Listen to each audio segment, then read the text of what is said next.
मतलब ये मेडिटेशन और मंत्रस पर रिलेटेड नहीं है, तो क्या मैं अभी पूछूं या बाद में पूछ सकती हूँ या अभी? नहीं, आप पूछ लीजिए क्या पूछना है। नहीं, मैंने पूछना था कि जैसे आजकल श्राद्ध चल रहे हैं, हाँ। तो आपका क्या विचार है कि भी ये वेदास क्या कहते हैं श्राद्ध के बारे में? क्योंकि उन आत्माओं ने तो जन्म ले लिया, आगे कहीं पर भी होंगे वो, तो अब ये जो श्राद्ध कहते हैं कि करने चाहिए और उनको वो खाना या जो कुछ भी आप देते हैं वो उनको मिलता है पितरों को जाके, तो इज इट करेक्ट? मैंने सोचा था कि मैं पितृपक्ष पे कल बात करूंगा। हाँ चलो ठीक है, फिर कल बात करेंगे युक्ता फिर। जी, सेम क्वेश्चन मैंने पूछना था। मैंने चलो, पूछा है ये हाँ, क्वेश्चन बिल्कुल। ऑलरेडी, मैंने पूछा था ये क्वेश्चन, सर ने अच्छा। आंसर भी किया है। आप लोग नमस्ते केतन जी। नमस्ते। नमस्ते। नमस्ते तो अगर सर। चाहते हैं तो मैं इसको अभी एड्रेस कर लेता हूँ, क्योंकि कल नहीं, महालय है। जैसे जो आपका स्केड्यूल है उसी के हिसाब से चलिएगा फिर। नहीं तो मैंने That's कल okay. पितृपक्ष पे बात करनी थी वैसे। हाँ ठीक है, कल बात करेंगे फिर। या तो मैं कर लेता हूँ अभी, अगर आप सब सुनना चाहते हैं तो मैं कर लेता हूँ अभी बात पितृपक्ष के ऊपर। आप कर जैसे आप लीजिए, ठीक समझें। कर लीजिए तो आप ठीक ज्यादा समझें। अच्छा आप कर लीजिए तो अच्छा है, मौका भी देखिए, है और दस्तूर भी है। ऐसा है कि पितृपक्ष खत्म हो रहे हैं लास्ट, ठीक है ना, मोरो, और मंडे से हमारा पहला नवरात्रा शुरू हो रहा है, सोमवार से। हिसाब से तो वैसे रात को किसी वक्त तिथि लग जाएगी कल, बट हम मंडे से मनाएंगे उसको। मंडे से पहला नवरात्रा शुरू हो रहा है और हमारा पितृपक्ष खत्म हो जाएगा, मतलब मोरो इज द लास्ट। तो जिसको जिसको करनी हो वो कल कर सकता है, ठीक है। अब इसके पीछे जो थ्योरी है ना, मैं उसके ऊपर बात करता हूँ आपसे। थ्योरी जो है वो बहुत कुछ, हम ठीक है कि वैदिक उसमें मानते नहीं है, लेकिन बहुत कुछ जो है ना थ्योरी, वो हम सबके बिलीफ के साथ और गीता के बहुत सारे प्रिंसिपल के साथ मैच करते हैं। तो मैं आपको थ्योरी बिल्कुल पूरी तरह से समझाता हूँ, ठीक है। क्या बोलते हैं पितृपक्ष वाले? जो पितृपक्ष होती है वो होती है कि जब सन ascends into the southern sphere, ठीक है। वो सदर्न स्फेयर में आ जाता है सन जो है वो सदर्न स्फेयर की ट्रेवल उसकी जो है वो 23 जून से शुरू हो जाती है, ठीक है ना। 23 जून के बाद 23 दिसंबर, तो 23 दिसंबर के बाद जो सन है वो ऊपर की तरफ चलने लगता है, और 23 जून के बाद जो है वो सन नीचे की ओर चलने लगता है, मतलब हमारी पृथ्वी उस तरह टिल्ट हो जाती है। ये तो ठीक है ना, सब एक्सेप्ट करते हैं इस बात को। उसके बाद ये जो जिस दिन से ये रियली साउथ सदर्न हेमिस्फीयर के स्फीयर के अंदर चला जाता है, उस दिन से हमारे यहाँ पर पितृपक्ष मनाना शुरू होता है। और जो अमावस्या आती है उसके बाद, उस अमावस्या को ये कंप्लीट हो जाता है, लास्ट डे उसको माना जाता है। जिन जिनको अपनी तिथियों का पता नहीं होता वो फिर उस लास्ट डे को मनाते हैं। इसके पीछे जो प्रिंसिपल्स हैं उसके बारे में थोड़ी बात कर लेते हैं कि क्या कहा गया है। इसके बारे में कहा गया है कि जो बेटा है उसको ये मनाना चाहिए कि अपने पीछे अपने गई हुई 3 जनरेशन्स के लिए, फादर, ग्रैंडफादर और ग्रेट ग्रैंडफादर, आपको तीनों के नाम याद होने चाहिए ताकि आप तीनों के नाम पे मना सकें। कहा यह जाता है कि जब तक वो डोनेशन नहीं करेंगे या डोनेट नहीं करेंगे तो उनको ये बोलते पान ये कहते हैं कि अगर आप इस जन्म में पैदा हुए हो, जो भी आप कर रहे हो, जो भी मनुष्य हम लोग जन्म लिए हुए, हम लोग जो भी कर रहे हैं, अगर कभी भी हमको ऐसा लगता है कि हमारे सडनली जीवन में कोई चीज हमको लाभ मिल गया या कोई काम फायदा हो गया या कुछ मिल गया, तो उसका मतलब है कि हमारे पिछले जन्मों के किसी ने हमारे लिए डोनेट किया है। ये इनकी मान्यता है, ठीक है। अब सपोज करिए कि मैं घर में बैठा हूँ और सडनली मेरे को चीज का लाभ हो जाता है कि कोई पैसे मिल गए या कोई और चीज का लाभ हो गया। अगर कोई चीज का मुझको लाभ हो जाता है तो मुझे पता नहीं चलता कहाँ से लाभ हो रहा है, तो उसका मतलब है मैं किसी पिछले जन्म का किसी मेरे बेटे ने डोनेट किया मेरे नाम का, तो मुझे मिल रहा है। ये this is what the principle is, जो पुराण मानते हैं, ठीक है। आप इसको मानो या इसको नहीं मानो ये आपकी मर्जी है, लेकिन दिस इज एग्जैक्टली व्हाट पुराण मानते हैं। जब आप डोनेट करते हो तो हालांकि वो जन्म ले चुके हैं, लेकिन जन्म लेने के बावजूद उनको मिलता है। अब उसकी दूसरी प्रिंसिपल ये है कि जो आप जमा करते हो चीजें, वो जमा करी हुई चीजों के ऊपर से अपना लोभ और मोह कैसे छोड़ा जाए। हम जो जितनी भी चीजें हम लोग अपने जिंदगी में खरीदते हैं, जमा करते हैं, अपने पास रखते हैं, जमा करके रखते रहते हैं, उन चीजों के ऊपर से अपना मोह कैसे छोड़ा जाए। तो उस मोह को छोड़ने का जो अभ्यास है, यानी कि वैराग्य अभ्यास, वो वैराग्य उन चीजों से जो चीजें आपको बहुत अधिक प्रिय लगती हैं, वो चीजें नहीं जो आपको अप्रिय लगती हैं, ठीक है। जो आपको अच्छी नहीं लगती, उन चीजों को छोड़ने का कोई वैराग्य नहीं होता, उसके कोई अभ्यास की जरूरत नहीं होती। लेकिन जो चीजें आपको बहुत ज्यादा प्रिय लगती हैं, जिनके साथ आपकी बहुत ज्यादा अटैचमेंट है, वो चीजों को छोड़ना, ये होता है वैराग्य। उसको मैंने छोड़ा, उसका अभ्यास करना, उसकी प्रैक्टिस करना। अगर आप इस जन्म में अभ्यास करेंगे कि मैंने वैराग्य करना है, मैंने अपनी उन प्रिय वस्तुओं को छोड़ देना है, कि मैं इस चीज का अभ्यास कर सकूं, मैं किस तरह से इस सृष्टि से, इस दुनिया से, जन्म से बिना अटैचमेंट्स के गुजर सकूं या जा सकूं, ठीक है। तो यही मौका होता है कि आप अपने पितरी के नाम पर, अपने फादर, क्योंकि आप वैसे दूसरों के किसी के नाम पर दोगे या नहीं दोगे नहीं पता, लेकिन अपने फादर के नाम पर या ग्रैंडफादर के नाम पर आप जरूर दे दोगे। तो ये मौका होता है कि आप अपने पितरों के नाम पर उन चीजों को डोनेट करें जो आपकी प्रिय चीजें हैं, और लोगों को बांट दें, ताकि आपको इस चीज का अभ्यास हो जाए। हमको ये चीजें जमा नहीं करनी, हमको परिग्रह नहीं करना, ये अपरिग्रह है। अपरिग्रह का अभ्यास करने के लिए मैं किस तरह से अपरिग्रह के अभ्यास करूंगा। फिर वही बात है, आपके कर्म सुधरेंगे। अगर आप हर वक्त, वो कहते हैं, पुराण यूज करते हैं 3 शब्द, कहते हैं परीक्षा, समीक्षा और प्रतीक्षा। वो 3 शब्द यूज करते हैं पितृपक्ष के लिए, परीक्षा, समीक्षा और प्रतीक्षा। वो कहते हैं कि कर्म और कर्म फल बिना परीक्षा के नहीं करने चाहिए। कर्म की परीक्षा करो, और परीक्षा करने के बाद कर्म करो, और कर्म का जो फल मिले उसकी भी परीक्षा करो, ठीक है। वो कहते हैं कि उसको एनालाइज करो। जब उसको एनालाइज करोगे तो वो होगी आपकी समीक्षा। ये क्यों ऐसा हो रहा है, मुझे क्यों ये फल मिल रहा है। और उसके बाद जब कर्म पूरी तरह से अच्छे होंगे तो और ईश कृपा पाने की प्रतीक्षा करो, परमात्मा की, ईश्वर की कृपा मुझे अब मिलेगी क्योंकि मैंने अपने कर्मों को सुधार लिया है। वो पुराण जो है वो इन 3 शब्दों के थ्रू से इन बातों को समझाते हैं। जब आपने चावल डोनेट किए तो ये आपका ऐसा कर्म है, और ऐसा कर्म करने से फिर इस तरह का भगवान आप फल देगा, फिर फल देने से आपकी प्रतीक्षा करो, फिर आप ऐसे वो समझाते हैं। उड़द की दाल देने से ये मिलता है, गुड़ देने से ये, इस तरह से वो समझाते हैं पुराण। उसमें वो बात कुछ इंपॉर्टेंट नहीं है कि आप चावल दे रहे हो या उड़द की दाल दे रहे हो, उसमें कोई मतलब नहीं है। लेकिन this is the words they use the words of दीक्षा, समीक्षा और प्रतीक्षा। और वो कर्मों के साथ अटैच करते हैं, कर्म फलों से करते हैं, और परमात्मा की दी हुई न्याय व्यवस्था से करते हैं। जब आपके कर्म फल अच्छे होंगे और कर्म आपके ठीक होंगे तो परमात्मा की न्याय व्यवस्था अच्छी होगी या ठीक होगी, ठीक है। ये बात। उसके बाद वो कहते हैं कि जो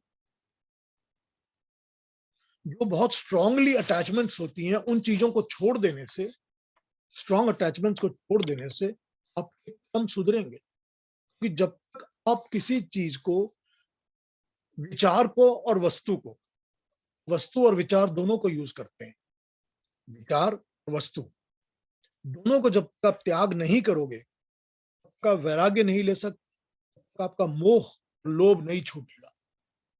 जब तक आप विचार और वस्तु दोनों चीजों का त्याग नहीं करते, आपका लोभ नहीं छूटेगा, मोह नहीं छूटेगा।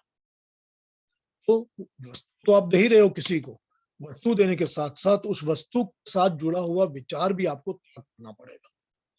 तो ये है कि अगर मैंने किसी को अपनी तरफ से डोनेट कर दिया और फिर उसके पीछे लगा रहा कि अच्छा मैंने डोनेट तो कर दिया, पुराना वाला चलो नया खरीद के ले आते हैं, तो फिर वो विचार नहीं गया आपका, उसका कोई फायदा नहीं। वस्तु और विचार दोनों आपको, जब तक आप दोनों चीजों को नहीं डोनेट, छोड़ते, त्यागते, तब तक आपकी अटैचमेंट्स और आपके मोह जो है वो नहीं छूटेंगे। मोह को छोड़ने के लिए बहुत जरूरी चीज है कि इस चीज को फॉलो किया जाए। विचार और वस्तु, प्रकृति जो होती है वो मनुष्य को जकड़ के रखती है, मनुष्य के मस्तिष्क को जकड़ के रखती है। और जितनी भी वस्तुएं हैं वो सब प्राकृतिक है, हर वस्तु प्राकृतिक है। प्रकृति जो है वो बड़ी जोर से जकड़ करके रखती है, और जब वो जकड़ती है तो मस्तिष्क जो है वो भी, क्योंकि प्रकृति से बना हुआ है, वो भी हमको प्रकृति ही देती है। मस्तिष्क क्योंकि प्रकृति का दिया हुआ है, विचार भी प्रकृति से ही मिलते हैं। दोनों का त्याग करना साइमल्टेनियसली बहुत ज्यादा जरूरी हो जाता है। और उसके द्वारा, उसके बाद जब आप प्रभु से परमात्मा प्रार्थना करते हो, कम से कम आपके विचार हीन हुए हैं। विचारों को साफ करने के बाद जब आप परमात्मा से प्रार्थना करते हो तो आपकी प्रार्थना जो है वो ज्यादा शुद्ध होती है और आपका मन भी ज्यादा शुद्ध होता है। इसीलिए ये ऐसा होता है। तो दुख जो होते हैं और द्वेष जो होते हैं, ये द्वेष भी उसी से होते हैं, क्योंकि आपको जब अटैचमेंट्स होंगी, मोह होगा तो द्वेष होगा। भगवान कृष्ण समझाते हैं इस चीज को गीता में बड़ी क्लियरली। जो लोभ होता है, मोह होता है, उससे द्वेष और राग पैदा होते हैं।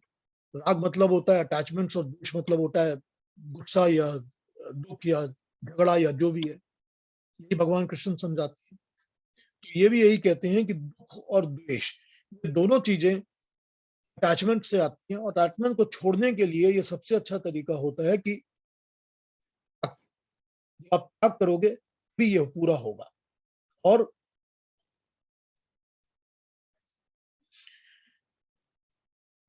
इसको इस बहाने से कहा गया है कि आपके पूर्वज खुश होंगे, या ये कहा गया कि आपके पितृगण को लाभ मिलेगा या उनको फायदा मिलेगा। इस तरह का एक, क्या कहते हैं उसको, कैरेट डैंगल कर दी गई है आपके सामने, ताकि आप किसी अट्रैक्शन से ये काम करो। वरना अगर आपको कहा जाए रोज की कोई चीज त्याग दो, अपने अटैचमेंट्स को छोड़ो, विचार और वस्तु का त्याग करो, कोई करेगा नहीं। और नहीं करेगा तो कोई बहाने से, किसी तरीके से उससे ये काम करवाओ। अब बात ये है कि अब ये नवरात्रे का टाइम जो है, वो नवरात्रा का टाइम नॉर्मली आम हिंदू परिवारों में भी ऐसा होता है कि इसको फास्टिंग का टाइम माना जाता है। लोग इसमें फास्टिंग करते हैं इन दिनों में। हमारे प्रधानमंत्री भी करते हैं, तो फास्टिंग तो करते ही हैं लोग इस वक्त। और कई लोग खाते भी जो है वो बड़ा लिमिटेड डाइटरी खाना खाते हैं, हर चीज नहीं खाते वो इस वक्त। ये खाना, ये नहीं खाना, ये नहीं खाना, ये खाना, इस तरह का वो मानते हैं। वो उसका जो डायरेक्ट ना, वो इसी से कनेक्टेड है। जब आपने सब त्याग वगैरह कर दिया, आपने विचारों को भी और वस्तुओं को भी त्याग किया, छोड़ दिया, उसके बाद आपका जो मन है और अंतःकरण है वो काफी शुद्ध है। तो उस वक्त अगर आप उपवास करते हो तो आप अच्छे दिमाग के साथ, अच्छे शरीर के साथ परमात्मा की भक्ति कर सकते हो। ये नवरात्रि जो है, ये 9 दिन परमात्मा की भक्ति में लगाइए। इसे 9 दिनों को ईश्वर की प्रार्थना करने में, स्तुति करने में लगाइए। अब आपका दिल करे, आप मन करे, आप ये 9 दिन जो है वो दुर्गा माँ की प्रार्थना करिए, क्योंकि हमने नवरात्रि को माँ दुर्गा के साथ अटैच कर लिया। और 10वें दिन जो विजयदशमी का दिन है, उस दिन आप भगवान राम को याद करिए, या दशमी को दुर्गा को ही याद करिए, या जैसा मर्जी कर लीजिए, ये आपकी मर्जी है। पुराण इसमें स्पेसिफाई नहीं करते। पुराण इसलिए स्पेसिफाई नहीं करते क्योंकि एक पुराण कुछ कहता है, दूसरा पुराण कुछ कहता है। दोनों अलग अलग, तीनों अलग अलग, चारों अलग अलग किस्म की बातें करते हैं।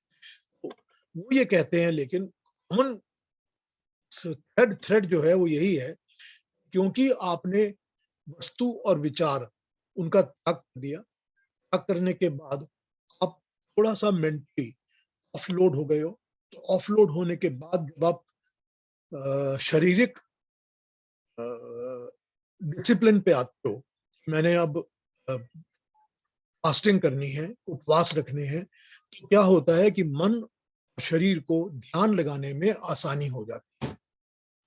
तो आप ध्यान लगा सकते हैं। उस वक्त परमात्मा की भक्ति करिए, ध्यान लगाइए, और ध्यान लगाने के बाद उस वक्त ईश्वर की स्तुति करिए, प्रार्थना उपासना करिए।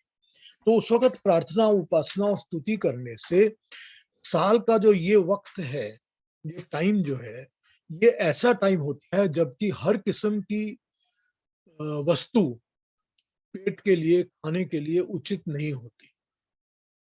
वचन बहुत होता है और बीमारियां बहुत होती हैं, क्योंकि ये इमीडिएटली आफ्टर द रेन्स होती है। हमारे नॉर्मल इंडियन क्लाइमेटिक कंडीशंस में ये जो टाइम होता है ये इमीडिएटली आफ्टर द रेन होता है यूजुअली। हालांकि दिल्ली में अभी भी बारिश हो रही है, मगर नॉर्मली ये पीरियड आफ्टर द रेन्स होता है। और ये पीरियड में आफ्टर द रेन्स होने के कारण ऐसा होता है कि ये हर चीज, हर खाद्य वस्तु जो होती है वो हजम के लिए, खाने के लिए उचित नहीं होती, क्योंकि उसमें कीड़े होते हैं या डिजीजेस होते हैं या प्रॉब्लम्स होती हैं। तो जब तक आपको नई फसल नहीं मिलती, जो कि नॉर्मली दिवाली के आसपास या दिवाली के बाद मिलती है, दिवाली से कुछ दिन पहले भी मिलती है, अच्छा होगा अगर आप खाने पीने पर भी कंट्रोल करें और ये चीज खाएं और ये नहीं खाएं, और एक वक्त का उपवास रखें। ये सब चीजें इस तरह से आउट करके बना के टुगेदर इस तरह से इसको प्रेजेंट किया गया है, और इसी तरह से ये पितृपक्ष बनाया गया है। इन चीजों को आप मानेंगे और इस वक्त आप ध्यान लगाएंगे, प्रार्थना करेंगे, प्रभु को याद करेंगे, तो आपको उसका अच्छा फल मिलेगा। कि एक तो आपने विचारों को शुद्ध कर लिया, वस्तुओं को बाहर फेंक दिया जो आपको नहीं चाहिए, सारी ऑफलोड कर दी, शरीर को आपने शुद्ध कर लिया, आप वास कर रहे हैं, मन आपका लग गया उस तरफ, तो प्रार्थना करिए परमात्मा। तो ये 10 दिन इसके लिए प्रिस्क्राइब किए गए हैं, और उसकी प्रिपरेशन के लिए पितृपक्ष को कहा गया है कि पितृपक्ष को यूज करो इसकी प्रिपरेशन। पितृपक्ष इसीलिए नाम दिया गया है क्योंकि अगर आपको पितृपक्ष नहीं कहा जाएगा तो आप किसी और के नाम पर तो डोनेट करने वाले नहीं। तो ये उसका मेन आइडिया है। मेन आइडिया वही है, फल और परमात्मा की न्याय व्यवस्था, और फिर वैराग्य और अभ्यास। जैसा कि भगवान कृष्ण गीता में वैराग्य और अभ्यास के ऊपर इतना ज्यादा जोर देते हैं सारी गीता में, अभ्यास करो और वैराग्य करो, वैराग्य करो और वैराग्य का अभ्यास करो। गीता में कॉन्स्टेंटली इस बात में बोलते रहते हैं। वही बात यहाँ पर ली हुई है, और इसी को बहाना बना के इस तरह से इसको प्रेजेंट किया गया है। अब इस बात पर हम और आप आर्ग्यू कर सकते हैं, यहाँ पर किसी को डोनेट करने से कौन सा किसी दूसरे मरे हुए इंसान को मिल जाएगा, उसको तो मिलने वाला है नहीं, तो सच है। लेकिन मैं अपनी जिंदगी में ऐसे लोगों को जानता हूँ, मिला हूं कई बार, जो बहुत स्ट्रांगली इस चीज में बिलीव करते थे, बहुत स्ट्रांगली। वो उनकी डेट्स कैलकुलेटेड होती थी कि मेरे फादर की इस दिन डेथ हुई थी, 9वीं डेट को डेथ हुई थी, मैं 9वें को मेंटेन करूंगा, ये भी दूंगा, ये भी दूंगा, ये भी दूंगा। वो भी मिस नहीं करते। उनसे आप आर्ग्यू नहीं कर सकते थे कि तुम्हारे डेड फादर को ये नहीं मिलेगा, आप नहीं कर सकते। आज ऐसे मैं कई लोगों को जानता हूँ। ये मैं कह सकता हूँ कि काफी विश्वास की बात है, और विश्वास के बाद दूसरी बात यह है कि इसमें जो जस्टिफिकेशंस हैं वो यही है जो मैंने आपको बताई है। अब इन जस्टिफिकेशंस को फॉलो करके अगर आप इसको फॉलो करना चाहें तो ठीक है। ये पितृपक्ष इसीलिए बना हुआ है क्योंकि हम अपनी पुरानी 3 जनरेशंस को याद करके डोनेशन देते हैं। अब एक और चीज मैंने पढ़ी है, आई डोंट रिमेम्बर कौन से पुराण में, वो ये पढ़ी है कि ग्रेट ग्रैंडफादर जो है, जब बेटा जो है वो मरेगा, जो बेटा डोनेशंस दे रहा है अपने ग्रेट ग्रैंडफादर के नाम पर दे रहा है, जब ये बेटा मरेगा तो ग्रेट ग्रैंडफादर जो है वो मोक्ष की तरफ हो जाएगा। मतलब 3 जनरेशंस जो हैं वो इस लोक में घूमती रहती हैं, और 3 जनरेशंस के बाद जो नेक्स्ट जनरेशन आती है तो ऊपर की फर्स्ट जनरेशन जो है वो छोकर मोक्ष की तरफ चली जाती है। जब इसकी बेटा आएगा तो फिर वो मोक्ष की तरफ चला जाएगा। जब बेटे नहीं होंगे और वो डोनेशन नहीं करेंगे तो मोक्ष नहीं मिलेगा। समझ आ रहा है सिस्टम? ये भी एक जगह पे मैंने एक्सप्लेनेशन पढ़ी हुई है। मैं तो पिछले लास्ट 2 सेशन से यही चेष्टा कर रहा हूं कि बिना बेटे के डोनेशंस के ही मोक्ष मिल जाए मेडिटेशन करके। लेकिन पितृपक्ष के पीछे जस्टिफिकेशंस ये हैं, तो यही उसके कारण दिए हुए हैं, और यही उसमें समझाई हुई है बातें। काफी सारी बातें, अच्छा भी है बुरा सब कुछ है इसमें। अच्छा तो है ही ऑब्वियसली। अच्छा वही है कि एक बहाने से ये प्रैक्टिस हो जाती है कि किस तरह से विचार और वस्तुओं का त्याग करें, कि हम परिग्रह ना करें, जमावड़ा ना करें।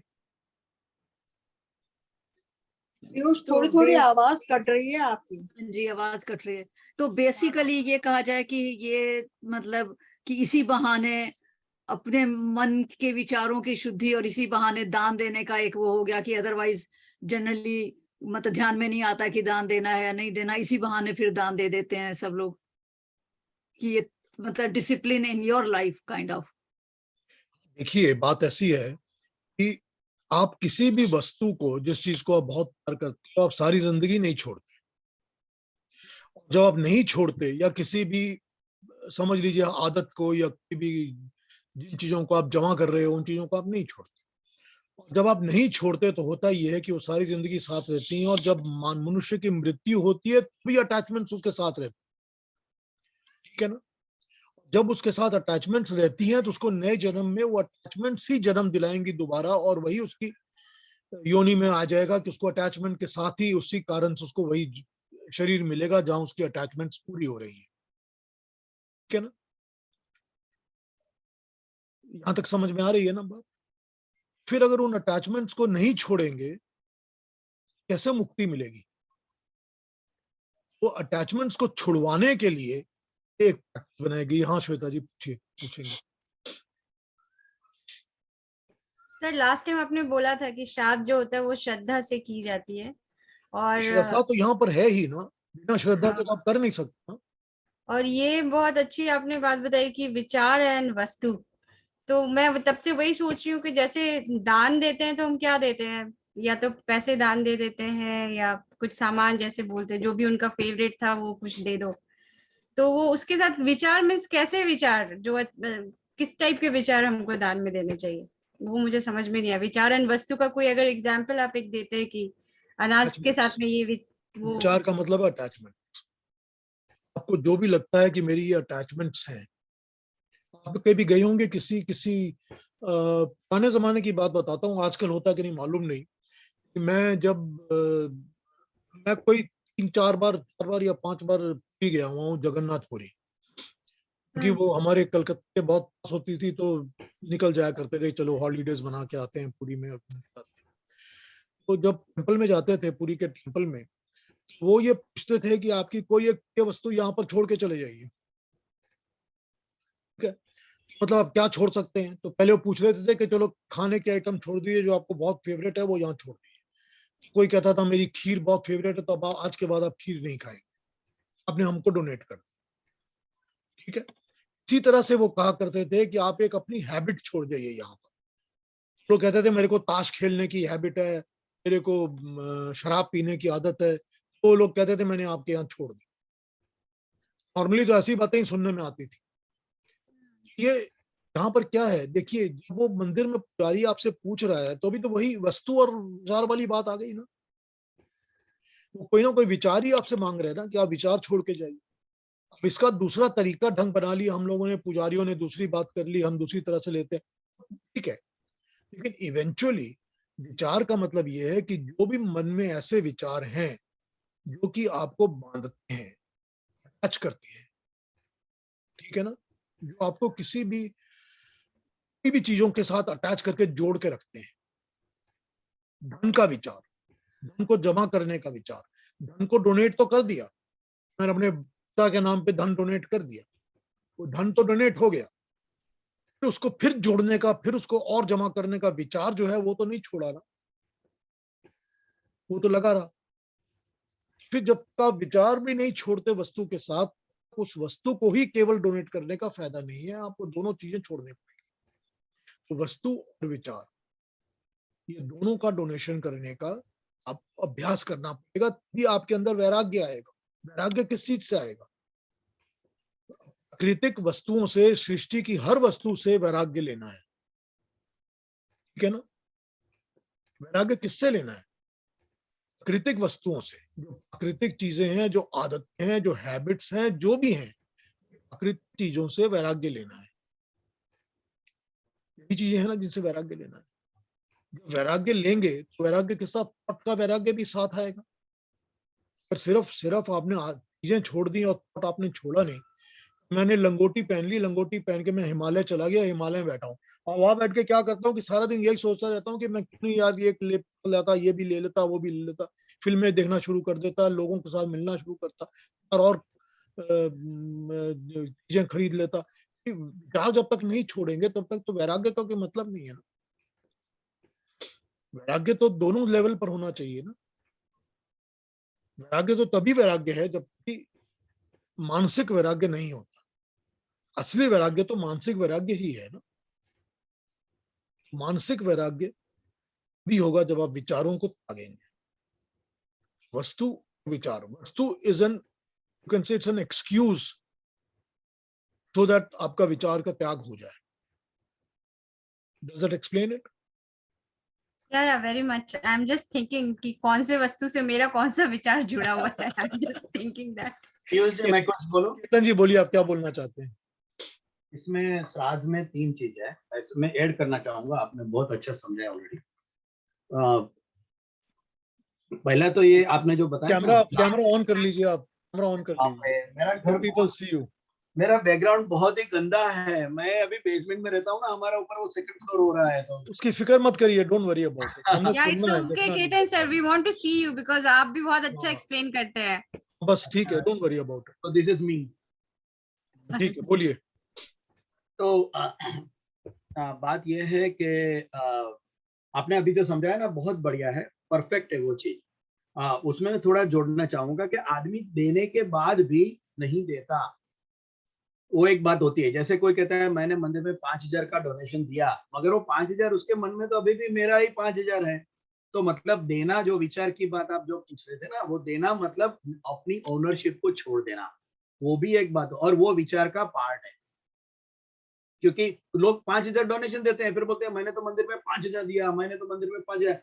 आपने 5,000 दे दिया, मगर वो मन में तो अभी भी मेरा ही 5,000 है, तो वो आपने छोड़ा नहीं है। तो वो छोड़ने का, उसके जो द गिवर का जो ईगो इश्यू जो होता है, the superiority complex created because of the donation, that will go through the श्राद्ध प्रोसीजर। क्योंकि मैंने मेरे पिताजी के लिए दिया है, पिताजी का ही था, उसको दिया है, तो मैंने नहीं दिया, तो जो the problem of ego, raising of the ego due to the donation doesn't happen through the श्राद्ध process. That is one part. नहीं केतन जी, इसमें एक चीज और मैं ऐड कर दूं यहाँ पर जी उसके बाद बोस्टिंग भी नहीं होनी चाहिए ना। हाँ, इसके लिए मतलब वो बाहर छोड़ जाके, देगा। हाँ बाहर जाके मैं लोगों को दिखा रहा हूँ, देखो मैंने 5,000 दिया, देखो मैंने 5,000 हाँ, दिया। वो वो सही वही विचार की तो बात है ना। सही है। तो इसके लिए वो नहीं हो, उसके लिए सेकंड उसका ऊपर मतलब क्या होता है कि वो एंटीबायोटिक और साथ में वो बी कॉम्प्लेक्स की दवाई, तो उसके लिए होता है ग्रेटिट्यूड कि मेरे पिताजी ने मुझे जो दिया उसको मैं याद करता हूँ। तो ग्रेटिट्यूड होगा तो आदमी बाहर बोलेगा नहीं। माँ कभी नहीं कहती कि मेरे बच्चों को मैंने 4 रोटी खिलाई, 4 रोटी खिलाई। क्यों? क्योंकि उसको वो फर्ज लगता है, उसको लगता है कि मेरी ड्यूटी है, मेरा काम है। वो गिनाती नहीं है। बाप गिनाता नहीं है कि मैंने पूरी जिंदगी कितना पैसा कमाया और आप लोगों के पेट भरे, क्योंकि उसको अंदर फीलिंग ऑफ ड्यूटी और ग्रेटिट्यूड।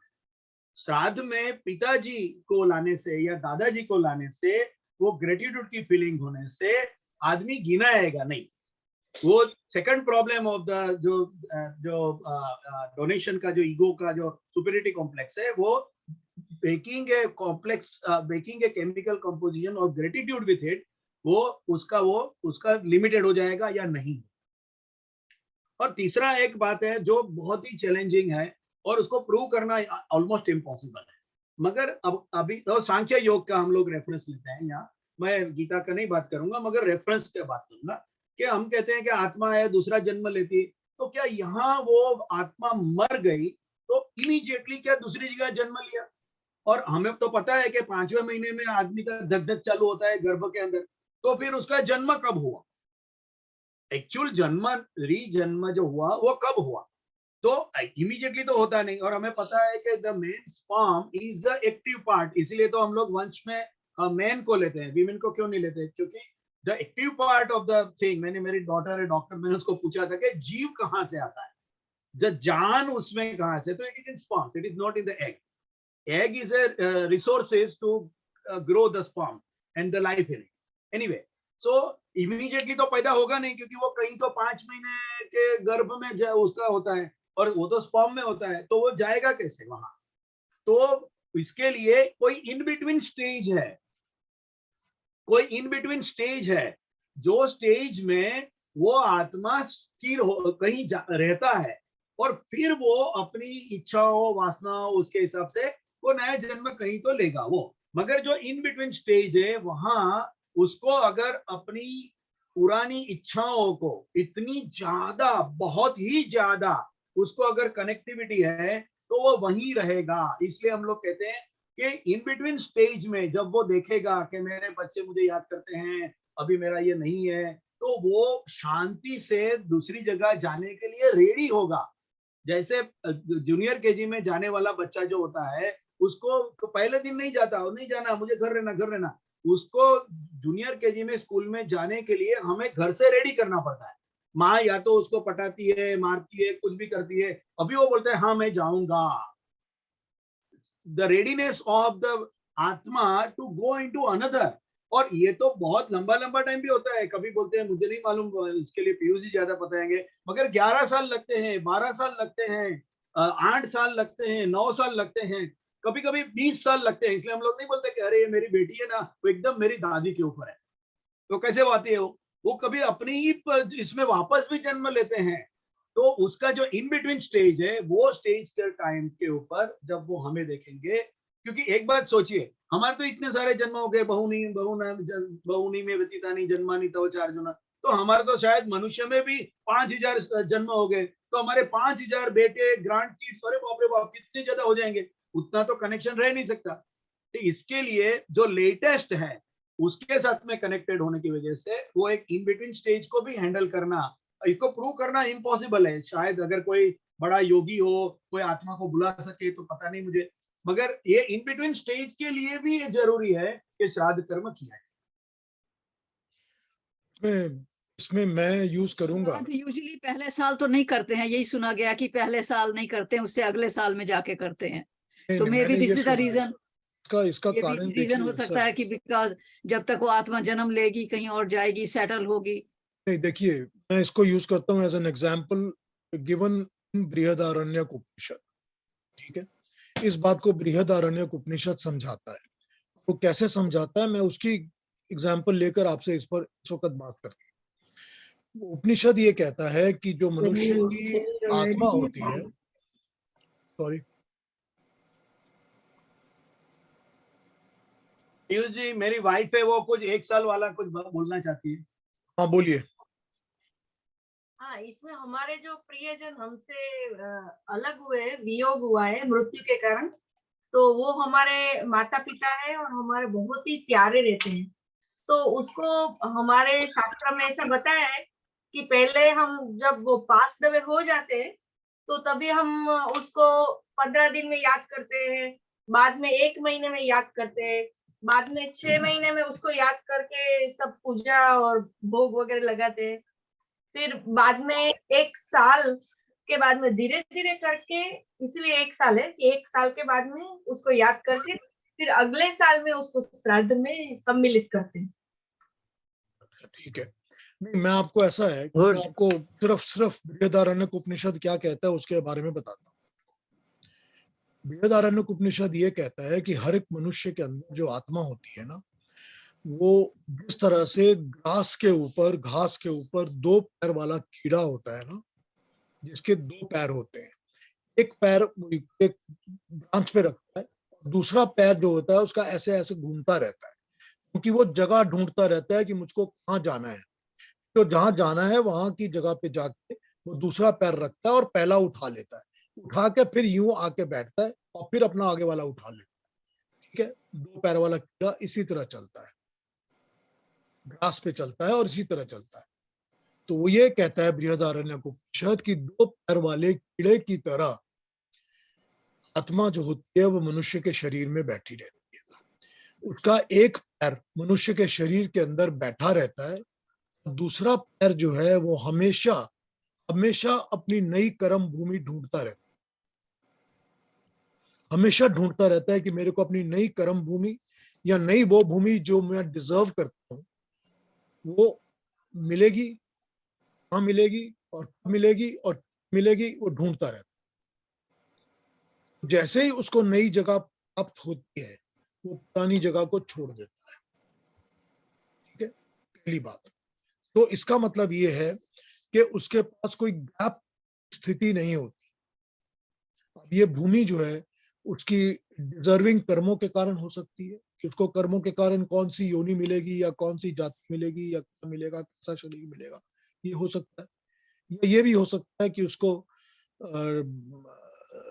उसको पता है कि मैंने कहाँ जाना है, या वो पहले से ही उसके लिए बहुत ज्यादा लालसा है उसके दिमाग में, या बहुत ज्यादा अट्रैक्शन है कि मुझे ये चाहिए, तो उसकी तरफ अट्रैक्ट हो रहा है।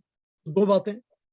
लेकिन इसके बाद उपनिषद ये समझाता है शरीर में जाने से पहले, उसको तो शरीर में जाना है ना, आत्मा को शरीर में जाने से पहले आत्मा जो है वो असेंशियली किसी ना किसी खाद्य पदार्थ में जाके बैठती है, तो क्योंकि वो बारिश के साथ ऊपर से नीचे आती है। हर एक आत्मा जो होती है वो शरीर से निकलकर इवेपोरेट होकर ऊपर बादलों में जाके बैठ जाती है। हर एक आत्मा ऊपर बादलों में जाके बैठ जाती है और बादलों से गिरती है बारिश के साथ।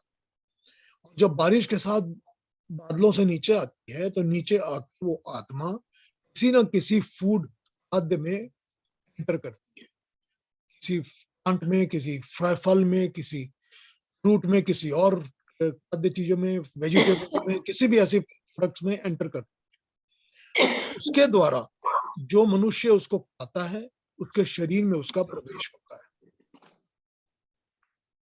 जिस मनुष्य ने उसको खाया उसके शरीर में उसका प्रवेश होता है, और उसके प्रवेश से वो जब स्त्री और पुरुष का योग होता है, एक साथ मिलते हैं, तभी वो आत्मा फलित होनी शुरू होती है।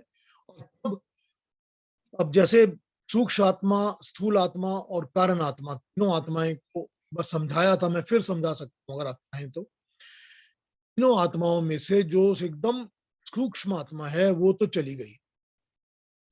अब जब उन दोनों का मेल होगा, स्त्री और पुरुष का, तो स्थूल आत्मा उसमें आके बैठेगी। इसीलिए उसके पास टाइम घूमने फिरने का तो है ही नहीं आत्मा के पास। उसको यही करना है, निकलते ही उसको अगले शरीर में जाने के लिए उसको बादलों में जाके, बादलों में वृष्टि के साथ नीचे आकर किसी वेजिटेशन में जाके, that's what the routine is. तो उसके पास टाइम तो है ही नहीं। ये कोई जरूरी नहीं है, ये कोई जरूरी नहीं है कि जो भी मनुष्य की मृत्यु होती है वो स्ट्रेट अवे अगले जन्म में मनुष्य का ही जन्म लेगा, भी कोई जरूरी नहीं है। ये हो सकता है कि क्योंकि उसको मनुष्य का जन्म नहीं मिलना था पहले, उसने पहले कोई और जन्म ले लिया हो, किसी और योनि में, किसी और प्राणी में, किसी बर्ड्स में, किसी छोटे एनिमल्स में, किसी और में जन्म ले लिया हो। उसके बाद दोबारा फिर एक सर्कल या दो सर्कल निकालने के बाद वो मनुष्य के जन्म में वापस आ गया हो। It's quite possible. तो तब हम लोग कैलकुलेट कर सकते हैं कि हाँ भी इतने साल लग गए इसको, हमारी परिवार में जन्म हुआ, जैसे ये बता रहे हैं कि मेरी दादी जी जैसे लगती है, ठीक है, उसको इतने साल लग गए आने। मगर अगर वो मनुष्य का जन्म भी लेता है, अगर वो मनुष्य, सपोज करिए क्योंकि मनुष्य का जन्म लेता है, तो भी अगर वो बादलों में चला गया, मेरी मृत्यु हो गई आज, और आज मेरी आत्मा जो है वो यहाँ से शरीर से निकलकर इवेपोरेट होके बादलों में जाके बैठ गई। बादलों में बैठ के अगले दिन, एक दिन या दो दिन के अंदर बरसात से कहीं ना कहीं गिर गई और किसी वेजिटेशन में चली गई। और किसी वेजिटेशन में जाने के बाद जिसने भी खाया, आदमी ने खाया, मनुष्य ने खाया, पशु ने खाया, जिसने भी खाया, उसने मेरे को यूज नहीं किया। मतलब उसने किसी भी स्त्री के साथ कांटेक्ट करके इसको मोटिवेट करने की कोशिश नहीं की। क्या हुआ? ये वेस्ट हो गया। वो वेस्ट जो है वो फिर से इवेपोरेट होकर ऊपर जाएगा और फिर से वो बादलों के साथ नीचे आएगा। जब भी वो आएगा फिर भी तो उसको किसी ना किसी माँ के पेट में 9 महीने तो रहना ही है अगर मनुष्य का जन्म लेना है। तो वेकेंट एम्प्टी टाइम कहीं नहीं है, एम्प्टी टाइम आत्मा के पास नहीं होता। हम उसके अच्छे के लिए प्रे कर रहे हैं कि वो जन्म लेने से पहले उसका ऐसा हो जाए, वैसा हो जाए। ये this is how it is. और जो 1 साल का प्रिंसिपल बनाया हुआ है श्राद्ध के लिए, वो इसीलिए बनाया हुआ है, हम ये प्रिज्यूम कर रहे हैं कि जो गया है वो मनुष्य का जन्म लेगा, जो गया है वो मनुष्य का जन्म लेगा। मनुष्य का जन्म लेने में उसको कम से कम 9 महीने तो लगेंगे ही मिनिमम।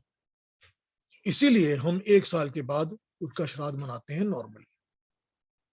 ठीक है, ये है सारी बातें पितृपक्ष की, श्राद्ध की जो कि मान्यताएं हैं जो कि लाई गई हैं सोसाइटी के अंदर। इसमें बहुत सारी जो नेगेटिव्स हैं वो जोड़े गए हैं सोसाइटी में, या वो ब्राह्मणों ने जोड़े हैं अपने अपने फायदे के लिए और लाभ के लिए जोड़े हैं, ठीक है, दैट्स हाउ इट इज। मगर ये this is the thought behind it, जैसा कि मैं चाहता था कि आप इस बात को समझे जरा सा इस तरह से। अब पीयूष बताइए, जी, कुछ कहीं पूछना हो तो पूछिए, क्या पूछना है? हाँ जी, मैं ये पूछना चाह रही थी कि ये जो पितृपक्ष के बारे में वेदों में कुछ कहा गया है कि ये, या नहीं? वेदों में पितृपक्ष के बारे में कुछ नहीं कहा गया। श्राद्ध जो है वो कहा गया है कि श्रद्धा श्रद्धा, वो तो वो और जो कहते हैं देना कि है आपने वो सारे जीवित माता पिता को देना है। हाँ जी। और अच्छा, दूसरी बात मुझे ये पूछनी थी कि अब जैसे जो श्राद्ध में जो दान दिया जाता है या दान दिया, तो वो तो जैसे मैंने दान दिया तो वो मेरे कर्मफल में लिखा जाएगा ना, कि मेरा कर्मफल है वो, तो ना आपका कि ही कर्म फल है, आपका ही कर्म अपना है, ही आपका ही कर्मफल कर्म है ना। फल है। तो हो सकता है ये इसीलिए ये सब बनाए गए हैं, इसलिए कि किसी बहाने लोग दान दें, या फिर जैसा ये था कि पहले जमाने में जब गुरुकुल होते थे, ब्राह्मणी थे जो शिक्षा देते थे, उनका कोई और मतलब सिर्फ राजाओं से उनको वो मिलता था धन, वैसे नहीं मिलता था, तो उसके लिए कि भी दान देना चाहिए, इसलिए ये प्रथा बनाई गई हो सकता है। या वो दूसरी बात ये है कि सारा साल तो आप किसी को कह नहीं सकते दान देते रहो, वो हाँ भी जरा जी। सा अटपटा है। तो इसीलिए टीम बना दिया गया कि चलो तुम जमा कर लो, या जो तुमको दिल में आए इस वक्त तो दे ही दो। और अगर दे रहे हो तो इस वक्त अपने फादर के, ग्रैंडफादर के, ग्रेट ग्रैंडफादर के नाम पर दो, कि तुमको लगे नहीं कि मैं ऐसे ही दे रहा हूँ। वो एक इस तरह सब सिस्टम बना दिया गया पीयूष देने जी, का। उसमें एक जी हाँ और जी, केतन जी। उसमें एक और भी बात है। हाँ जी। हाँ, क्योंकि मैं I will just be vocal on whatever is the feeling. कह रहे ये तो सब ऐसा ब्राह्मणों का अपने पास से जुटाने का तरीका है, वो हम अपने पास से तो वो पैसा ले लेता है, मुफ्त में लेता है, कुछ भी श्रद्धा की बात करके करता है। ऐसे बहुत सारे विचार भी समाज में लोगों के पास है, क्योंकि उनको उसका उसका उसका संपूर्णतया पिक्चर नहीं है। वो जमाने में ब्राह्मण है वो अयाचक व्रत रखते थे, किसी के पास से लेते नहीं थे, तो उसका जीवन निर्वाह कैसे चले वो एक प्रॉब्लम था। दूसरी बात, ब्राह्मण है उसका मेन ड्यूटी था समाज के अंदर पितृतुल्य भाव रखकर सबका साथ में चलाना। तो उसके लिए उसको भी पितृतुल्य मानकर उसको भी प्रणाम करके, क्योंकि इतना सा मोटा सा ब्राह्मण है जिसको कुछ बड़ा बोलना नहीं आता, हमें पता है कि उसके अंदर कितने सारे अवगुण भी हैं, खाता रहता है वगैरह वगैरह, तो फिर उसको कैसे मैं अपने बाप मानकर उसका पैर पड़ूं? नहीं कर सकते, आदमी नहीं कर सकता, वो कन्विंस ही नहीं होगा। तो इसके लिए ये कहा गया कि तू उसको पितृतुल्य मान, क्योंकि उसकी जो ड्यूटी है वो हिसाब से, इसलिए वो जमाने में ब्राह्मण भी वो तरीके से काम कर सकते थे। आज का मेरा ही खुद का ही मैं एग्जांपल बताऊंगा। अगर मैं किसी के घर पे जाऊं, बोलूं भगवती भिक्षा दे, तो क्या वो मेरा मॉर्गेज का पैसा देगा घर का? वो नहीं देगा। इसलिए मुझे कमाना भी पड़ता है, और कमाने के लिए तो सब कुछ करना पड़ता है। तो ब्राह्मण जाएगा कहाँ? इसीलिए समाज का इतना जो हनन हो गया है वैल्यूज का, उसका रीजन यही है कि ब्राह्मण सोसाइटी जो एक थी, जो totally independent society to control and guide the society, वो पूरी की पूरी सेक्ट ही निकल गई। अभी ब्राह्मण को भी हम यही बोलते हैं कि बेटे डॉक्टर हो जाओ और कमाने लग। ब्राह्मण का काम कमाने का था ही नहीं। इसलिए हमें इसका जो है ना थोड़ा चित्र बड़ा है, हम लोग छोटा सा बाइनोकुलर लेके हम लोग देख रहे हैं उसको, मगर that was one of the reason. नहीं, ये जो चीज है ना केतन जी, हाँ तो टिपिकली अगर देखा जाए, सपोज करिए हम चले जाते हैं, go back to the times of Bhagwan Krishna या उसके पहले का टाइम का, उसमें यह था कि ब्राह्मण को कमाई की चिंता या पैसे की चिंता नहीं होती, क्योंकि वो या तो गुरुकुल चलाते थे या शिक्षा चलाते थे, और उनके पास स्टूडेंट्स होते थे और डोनेशंस भी आती थी, पेरेंट्स भी देते थे, राजा भी देता था और राज्य भी डोनेट करता था, सारा कुछ चलता था।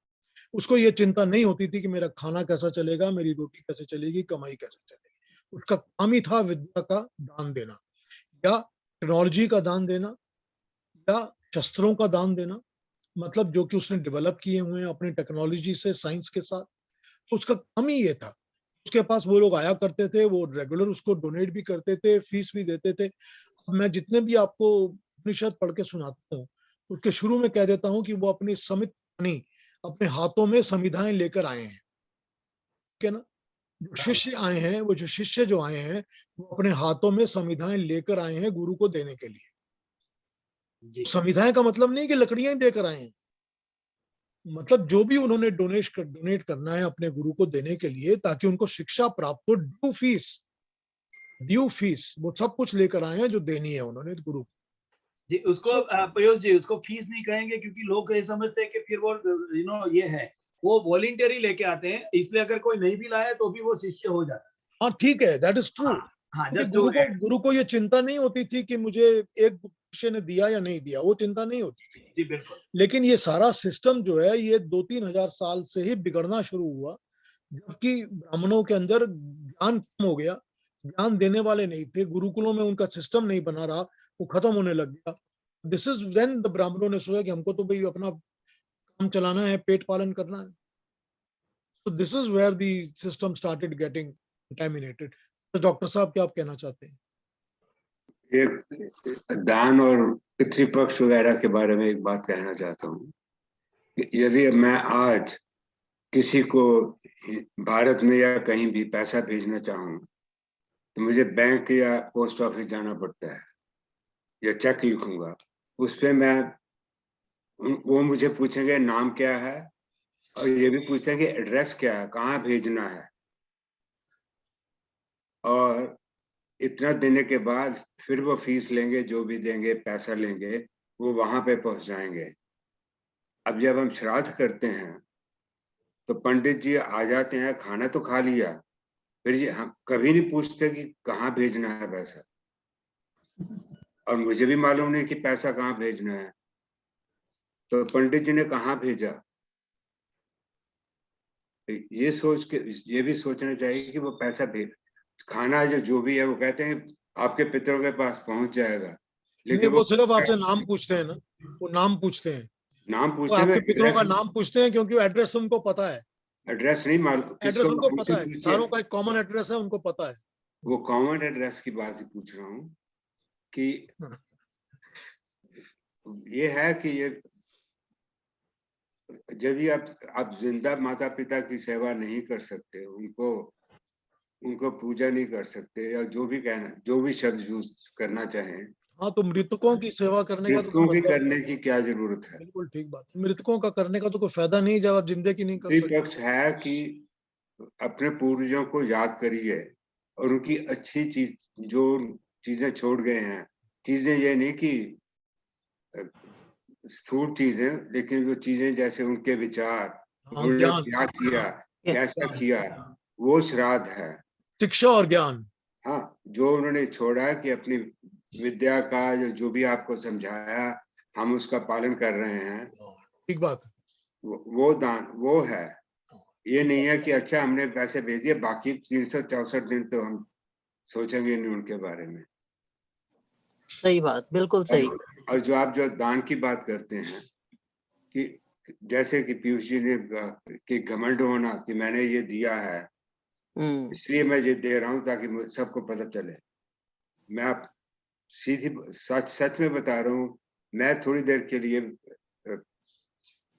अपने समाज में खजांची था, तो मुझे लोग पैसा देते थे कि भी ये हमारा गुप्त दान ले लीजिए, और उन दिनों करते थे कि वो रसीद और पैसे लेके हर महीने लिस्ट छपती थी कि इन लोगों ने इतना दान दिया, तो किसी ने मुझे गुप्त दान दे दिया, तो मैंने लिख दिया गुप्त दान, उनका नाम नहीं लिखा।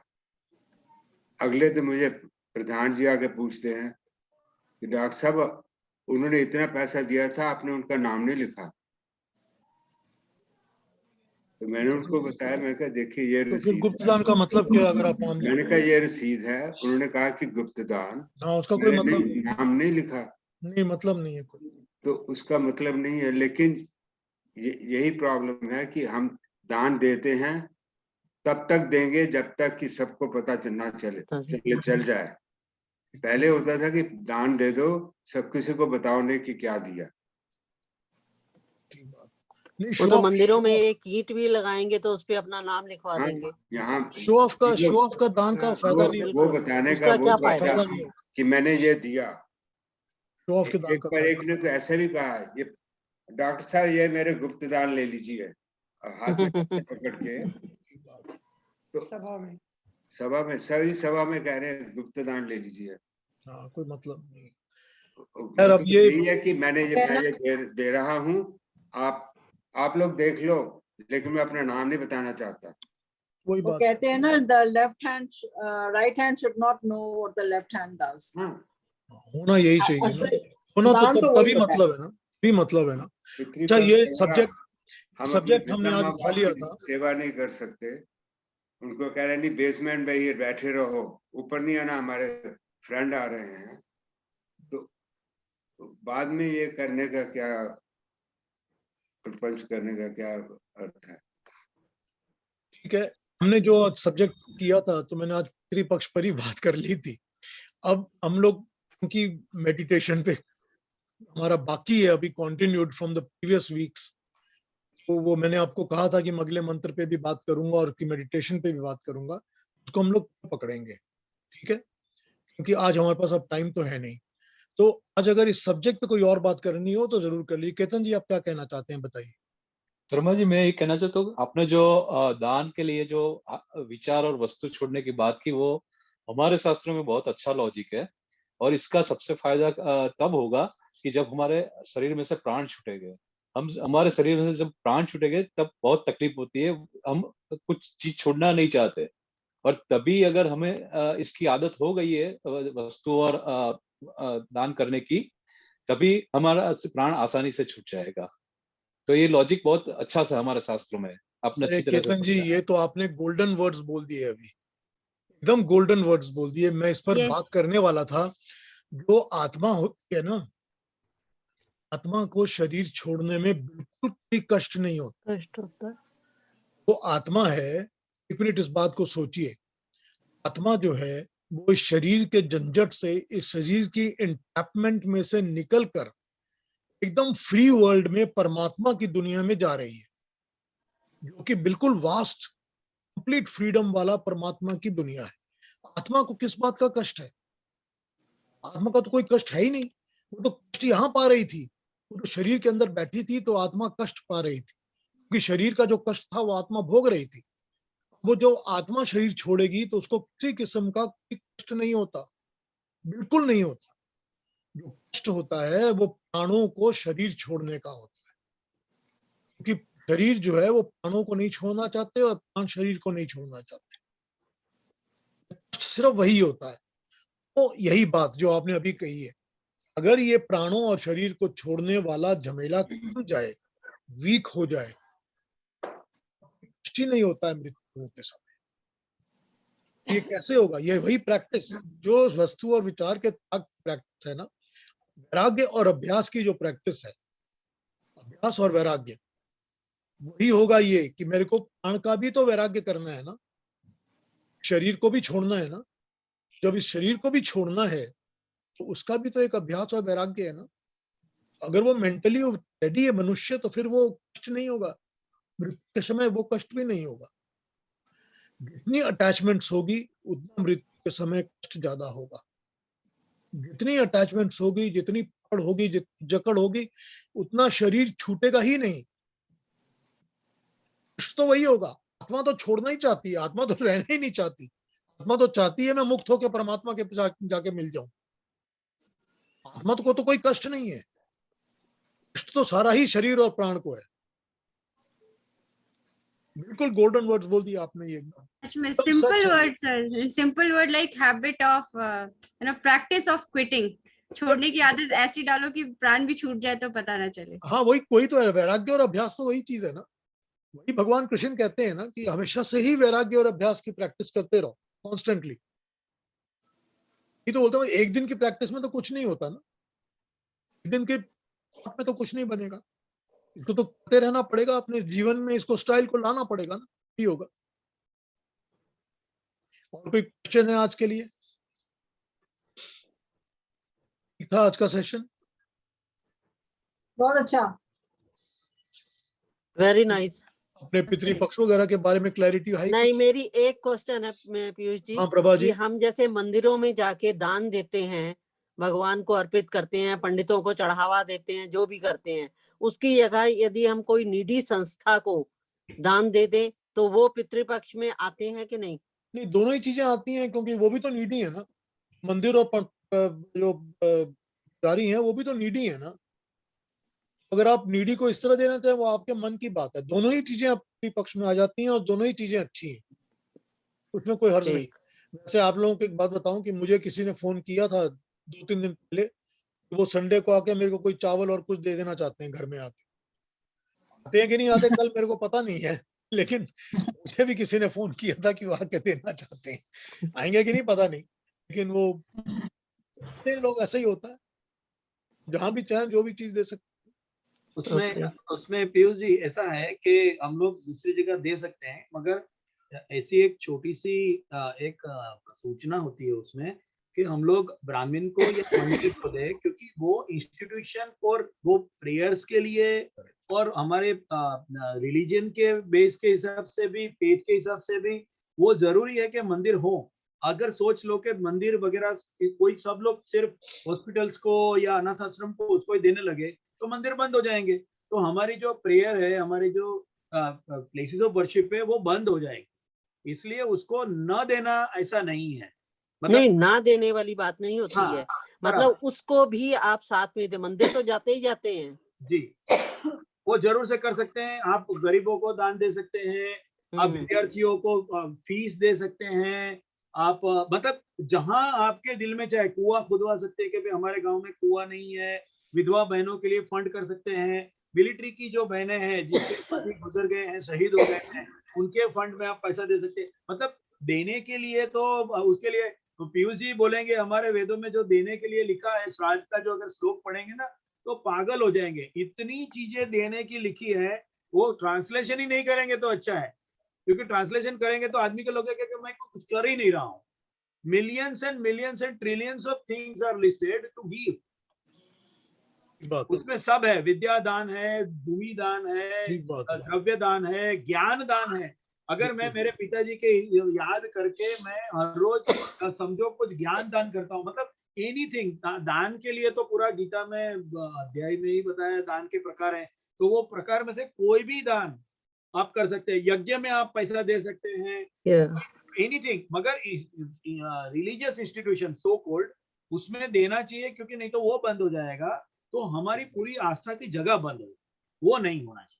और दूसरा, जो लोगों की आजीविका सिर्फ इसके ऊपर निर्भर है, ऐसे ब्राह्मणों को वो छोड़ देना पड़ेगा। फिर आप जाके ढूंढेंगे कि भैया मेरे को जनेऊ लेना है या मेरे को शादी करवानी है, तो कोई ब्राह्मण मिलेगा ही नहीं, क्योंकि उसके अंदर किसको पैसा नहीं मिला, उसने वो प्रोफेशन छोड़ दिया, बस। इसलिए उसको भी देना है, ऐसा मेरे को। अरुणा जी, आज आपने कुछ कहा नहीं। आपने जो कहा ना पीयूष जी, वो इतना बढ़िया कहा कि एक्चुअली मुझे ये बताना था, लेकिन अभी की कमी है कि अर्जुन ने जो बहुत सारी चीजें बताई कि वो क्यों युद्ध नहीं करना चाहता, युद्ध के क्या क्या बैड इफेक्ट्स होंगे, उसमें उन्होंने ये भी बताया था कि पतंति पितरो येषाम लुप्त पिंडोदक क्रियाः, तो ये एक वन ऑफ द रीजंस बताया था। लेकिन भगवान श्री कृष्ण ने कभी उसका सपोर्ट नहीं किया, पूरी गीता में कभी कहीं भी भगवान श्री कृष्ण ने इसका सपोर्ट नहीं किया। उसने कर्मयोग, ज्ञान योग, इसके बारे में, तो जो आप कह रहे थे ना इन द बिगिनिंग कि हर एक को अपनी योग्यता बढ़ाने की जरूरत है, और वो योग्यता बढ़ाने के लिए ये जो त्याग करना जरूरी है, एक त्याग की भावना आनी चाहिए। ये इस सबसे अभी सभी समाज के सभी व्यक्तियों को ये समझ में नहीं आती, इसलिए हम रिचुअल्स में गए हैं कि नहीं ये करने से ये होगा। लेकिन मुझे फिर से आपको धन्यवाद देना है कि आप जैसे लोग हैं जो हमें सही बात बताते हैं कि आप रिचुअल्स में मत फंसो। ये रिचुअल्स है, जरूरी भी है, क्योंकि पूरे समाज में सभी लोगों को ये बातें नहीं समझ में आएंगी, उनके लिए रिचुअल्स भी जरूरी है। लेकिन हम अगर ये समझते और पीयूष जी जैसे लोग अगर हमको समझा रहे हैं तो वो बहुत अच्छी बात है कि हमें अपनी योग्यता बढ़ानी चाहिए। ये त्याग करके, ये त्याग की भावना, ये अटैचमेंट जो है वो कम करके आखिर में हमें मोक्ष की तरफ जाना है, यही मुझे समझ में आया। तो once again I am very much thankful to you. आपने बहुत अच्छी तरह इसको एडजस्ट कर दिया एकदम परफेक्टली। पीयूष जी का Very बहुत nice. अच्छा धन्यवाद। पीयूष एक बात और पूछनी थी आपसे। मैं जैसे मेरी मतलब मैं अपने आप ये क्या सोचती हूँ और करती हूँ, मेरा जहाँ दिल करता है, जब दिल करता है, जिसको दिल करता है मैं देती हूँ, हाँ, ठीक है। बिना सोचे कि आज क्या कारण है और आज ना, क्या ना, वजह बिल्कुल है ठीक और है। आज ये- बहुत अच्छी बात है। ठीक है, बिल्कुल। तो उसमें मैं ये नहीं आता मेरे दिमाग में कि मुझे इसी महीने करना है, नहीं, उसी बिल्कुल महीने ठीक है, एकदम ठीक है, तो वो भी ठीक ही है। एकदम परफेक्ट है वो। ज्यादा दान आप परफेक्ट कभी है, भी कर सकते हो। वो ज्यादा परफेक्ट है देन थिंकिंग कि मैं जमा करके रखूंगा और वो इसी महीने हाँ। में दूंगा। उससे अच्छा है कि जब भी है वो दे दो। जब जहां मुझे दिखता है कि मुझे उसको बिल्कुल। देना है मैं देती हूँ। हाँ, बिल्कुल ठीक है, वो ज्यादा परफेक्ट है एकदम। मैं तो ऐसे ही करती हाँ, हूँ। बिल्कुल बिल्कुल बिल्कुल ठीक है, ठीक है, ठीक है। फिर आज बहुत अच्छा पीयूष जी, आपने बहुत Thank अच्छा you. श्राद्ध के बारे में कल करने जाना है, बहुत अच्छा समझा दिया, बहुत अच्छा। Thank you, thank you, thank अच्छा, यू। मैं अपना very काम much. करता हूँ। तो Thank you. कल फिर हम मेडिटेशन पर पिक लेंगे फिर से, ठीक है। Thank you. जो बच गया था मेडिटेशन का, मंत्र एंड मेडिटेशन में, उसको कल पिक के उसको कंक्लूड कर लेंगे।